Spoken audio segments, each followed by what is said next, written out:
Assalamualaikum and hi I bid to all lecturers and friends. So today we are from Group 4B, we'll be presenting our case for surgical and infectious disease detachment.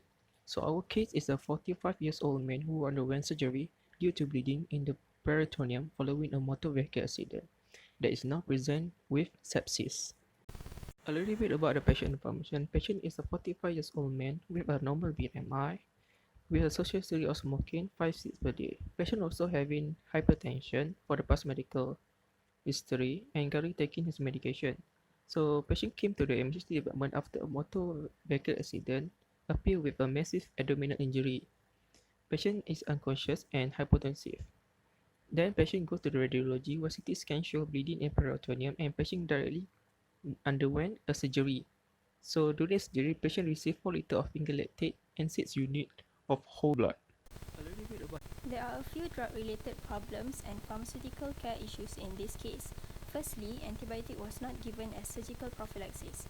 The patient should receive cefazolin 2 grams 1 hour prior to the surgery to reduce the risk of post-surgical infection. Next, the antibiotic therapy given for sepsis is inadequate. Piperacillin and tazobactam should be given together with amikacin to broaden the coverage of the empirical therapy.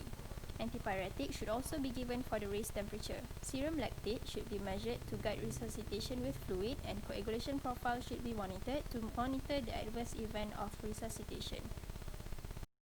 For patient's clinical conditions, upon arrival to the emergency department, the patient was unconscious and hypotensive with vitals of 80 over 40 mm mercury for BP, 28 breaths per minute for respiratory rate, and 145 beats per minute for heart rate. This may indicate that the patient is experiencing systemic inflammatory response syndrome, SIRS. Due to the bleeding in the peritoneum, the patient had to undergo surgery, and it was estimated that the patient lost 3 liters of blood. And despite fluid resuscitation, the patient remained hypotensive throughout the procedure. This may indicate that the patient was experiencing hypovolemic shock. Post-surgery, the patient was hemodynamically stable. However, there were still symptoms of SIRS presented by vitals of BP 95 over 45 mm mercury and heart rate of 130 beats per minute. Post-operation day 3, it was found that the patient's consciousness began to deteriorate and the patient was obtunded. Patient also presented with vitals of high temperature, high WBC, low BP, high serum creatinine, high creatinine clearance, and low urine output, which may indicate that the patient is experiencing sepsis.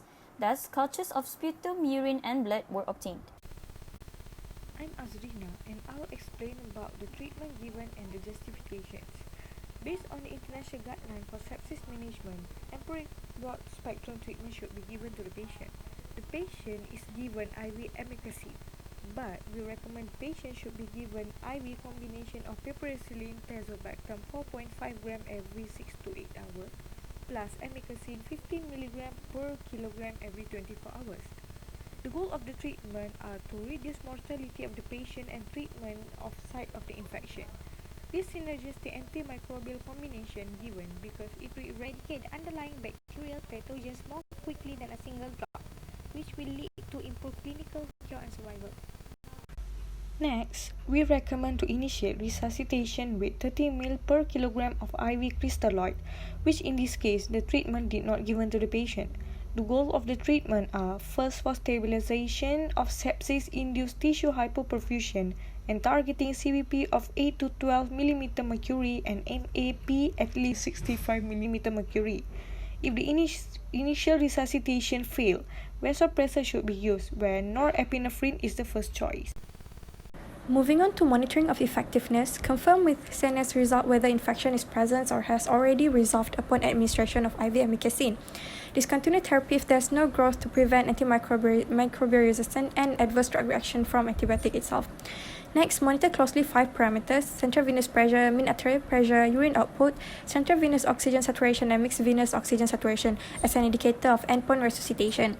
The Surviving Sepsis campaign stated that they should be achieved as a group within first 6 hours, or else new management is to be incorporated. Besides, target urine output should be within 0.5 to 1 ml per kg per hour to ensure adequate and organ perfusion, while restored tissue perfusion can be assessed from pulmonary arterial wedge pressure reading. As sepsis is associated with vasodilation and lower blood volume, target systolic blood pressure to be more than 100 mm mercury after bleeding is controlled, or SBP 80 to 90 mm mercury if bleeding is still uncontrolled. Systemic inflammatory response syndrome indicators include high temperature, high white blood cell count, high heart rate, and high respiratory rate. Restoration of all stated parameters to target level indicate resolution of SIRS. Meanwhile, increase in cardiac index more than 50% from baseline indicate fluid responsiveness.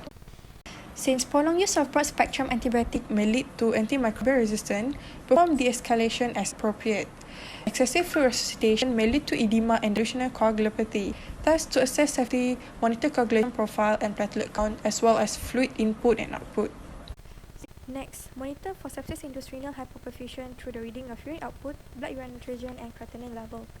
As fluid overload may occur with fluid resuscitation, clear sign would be CVP reading between 12 to 15 mm mercury.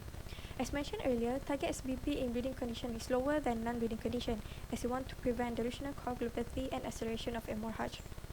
Last but not least, monitor for signs and symptoms of nephrotoxicity and ototoxicity, as well as pulmonary artery catheter complication, which include thrombophlebitis, embolism, infection, and pulmonary artery rupture.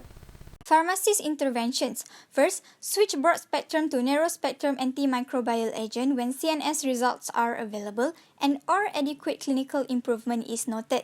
Second, optimize antimicrobial doses based on the pharmacokinetic and pharmacodynamic principles and specific drug properties in patients.